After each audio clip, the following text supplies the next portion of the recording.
Well, good day, everybody. Welcome to the Typewriter Video Series. This is Joe. Today, I'd like to talk about a couple of things that came to mind. First of all, this next coming Sunday, which is November 12th at 1 p.m. in the afternoon, here in Albuquerque at Pennysmiths Paper, we're going to have a type out. This is going to be our second type-in in Albuquerque, and it's going to be an outdoor type-in in the breezeway in front of the shops where Pennysmiths Papers is located.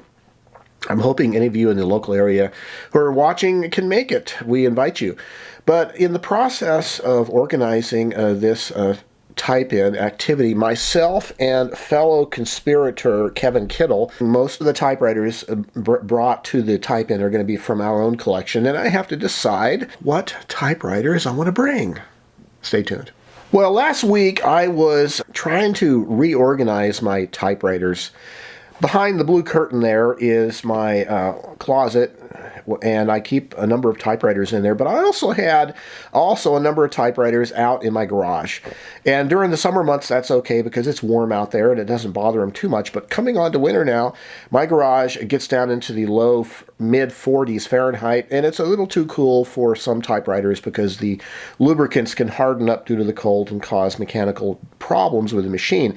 I wanted to bring the typewriters in. What I discovered was I was not really storing my typewriters very efficiently because I have 2, maybe 3 typewriters on display throughout the house at any one time, and I was storing their cases, the empty cases, in the closet here. And so I decided if I move those cases out to the garage, that where the cases aren't sensitive to the cold, that gives me more room for 3 more typewriters in the closet. So I also removed a big plastic bin in here that was used for storing miscellaneous papers and whatnot, things that aren't really sensitive to the cold. I moved that out to my storage shed. All this to say that last week when I was doing all this, I thought I had counted that I have 16 typewriters. And it turns out that I miscounted. So it turns out that I actually have 18 typewriters.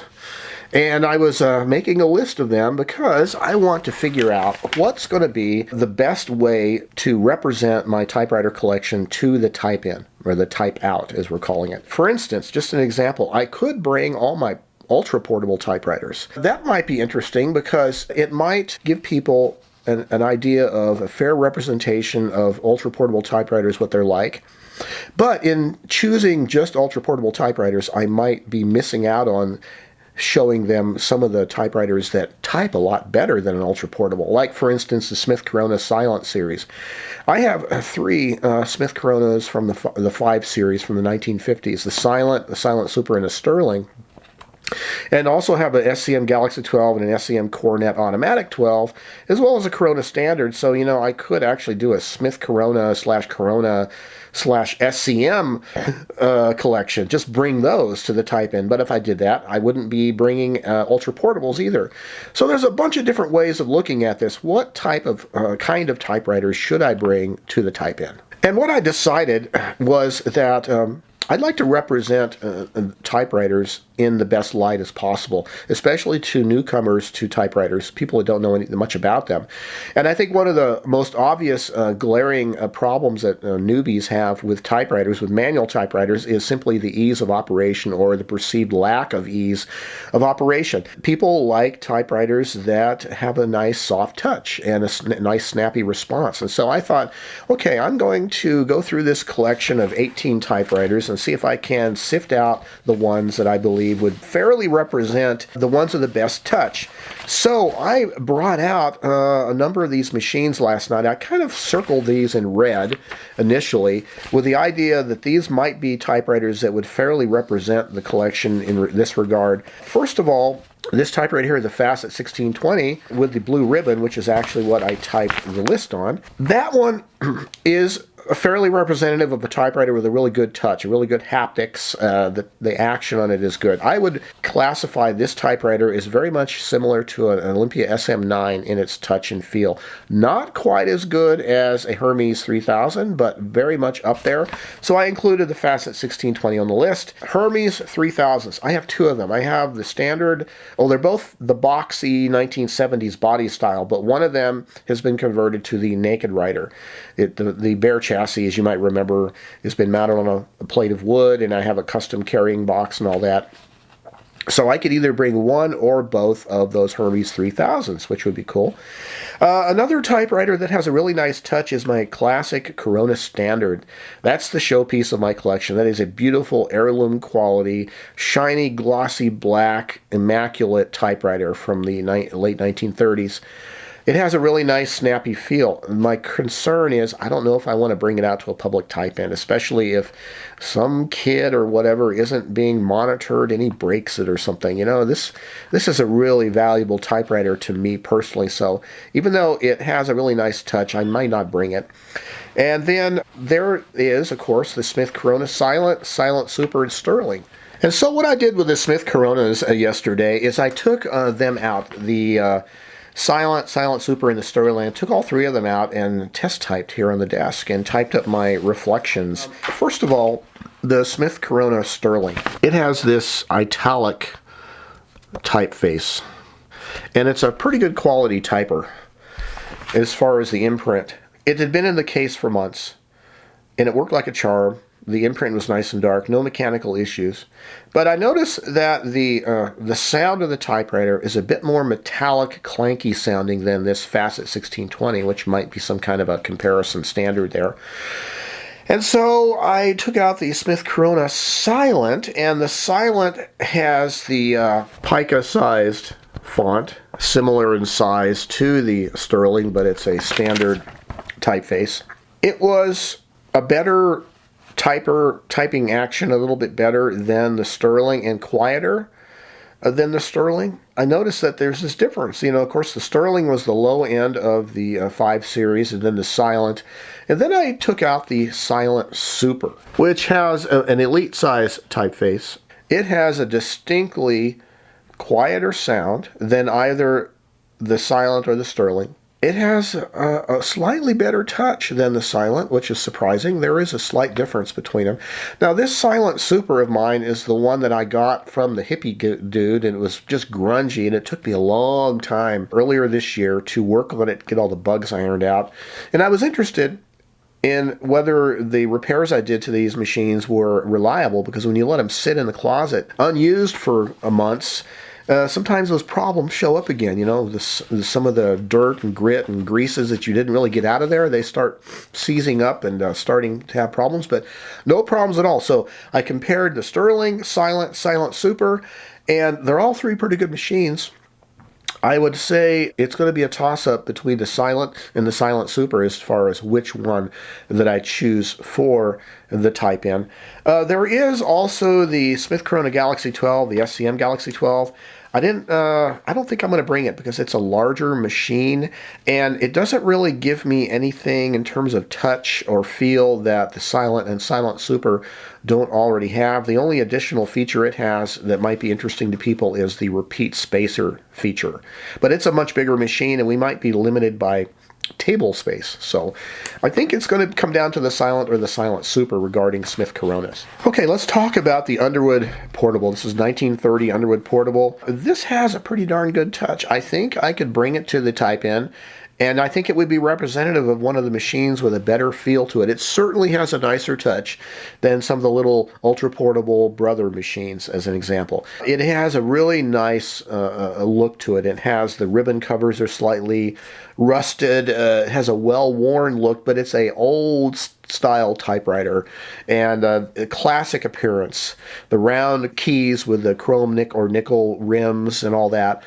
I noticed when I was doing my typing comparison between the Corona Standard and this Underwood Portable, these are both the oldest machines in my collection. Doing the typing comparison, I noticed that the sloping of the keyboard is different. The Underwood Portable has a steeper sloping keyboard, not quite as ergonomic, and the bottom row is a little bit harder to get to for some reason. It just doesn't feel as well as right.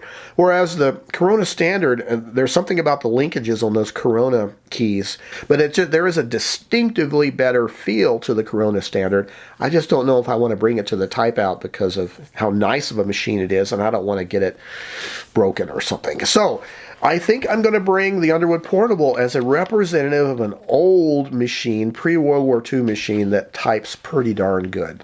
And now we come to the subject of ultra portables. I have in my ultra portable collection, I have a Royal Mercury, which is a silver Seiko made machine.